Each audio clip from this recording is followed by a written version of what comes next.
என் புள்ளைய வந்து இந்த மாதிரி ஒருத்தன் தூக்கின்னு போயிட்டு என் புள்ளைய வந்து பலாத்காரம் செஞ்சு என் புள்ளைய வந்து அடிச்சு என் புள்ள வந்து தப்பிச்சு போன் வந்திருக்கு, அவன் போன் பேசுறானே நம்ம போயிடலான்னு சொல்லி என் புள்ள ஓடி வந்திருக்கா. ஆனா என் புள்ளைய பிடிச்சு பலால் நடிச்சு 2 காலுமே பிடிச்சு இவ்வளவு பெரிய மாங்காய் செடி இந்த அந்த செடிக்கு அடிச்சு என் புள்ள இந்த அங்கிள் என்ன விட்டுருங்க அங்கிள், எனக்கு வலிக்குது, என்ன அடிக்காதீங்க, என்ன கஷ்டப்படுத்தாதீங்க, என்ன விட்டுருங்கன்னு சொல்லி கேட்டுருக்கிறா. என் புள்ளைய வந்து பலால் நடிச்சிருக்கான். அடிக்கிறப்ப என் புள்ள கீழே விட்டுக்கிறான், மேல ஏறி வாக்கா நின்று 2 கையுமே வச்சு பலால் நடிச்சிருக்கான். 2 கையுமே வச்சு அடிச்சிருக்கிறான். அதுக்கப்புறம் நீ கத்தனா பக்கத்துல ஒரு பள்ளம் இருக்கு, உன்னை தொண்டி அறுத்து அந்த பள்ளத்துல போட்டுருவேன், கத்த கூடாதுன்னு சொல்லி இருக்கிறான். என் புள்ள வந்து நம்ம கத்துனா நம்மள கொண்டுடுவானோ சொல்லி என் புள்ள கம்முன்னு இருந்திருக்கா. அதுக்கப்புறம் திருப்பியும் என் புள்ளைய வந்து அடிச்சு வாயெல்லாம் ரத்தம், என் பிள்ளைக்கு மூஞ்செல்லாம் பூச்சி பூரி இருக்கா. என் புள்ள வந்து பிளீஸ் அங்கிள் என்ன விட்டுருங்கன்னு சொல்லி திருப்பி அழுது இருக்கா.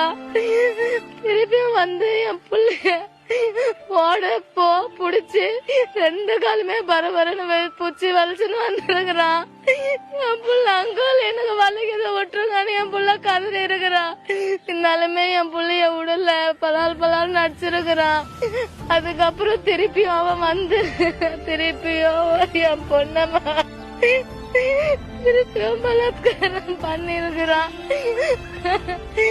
அதுக்கப்புறம் பார்த்தா என் பாப்பா ட்ரெஸ் எல்லாம் ரத்தம், மூஞ்செல்லாம் ரத்தம். அதுக்கப்புறம் என் புள்ளைய தூக்கினு எங்கம்மான்ட்டு நாங்க எல்லாருமே ஓடுறோம். அவனை எங்கமே எல்லா இடத்துலயும் நாங்க பார்த்தோம், எங்கேயுமே இல்ல சார்.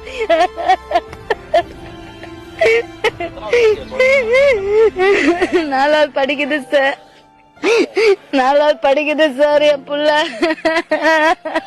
நல்லா படிக்க சார். அவங்க அக்கா படிக்கலன்னாவும் திட்டு சார், நான் நல்லா படிக்கிறேன், நீ நல்லா படின்னு சொல்ல சார். என் பிள்ளைக்கு நான் கிடைக்க வீதியில் நடந்து செல்லும் நம் பிள்ளைகளுக்கே பாதுகாப்பு இல்லாத சூழ்நிலை தமிழகத்தில் உருவாகியுள்ளது.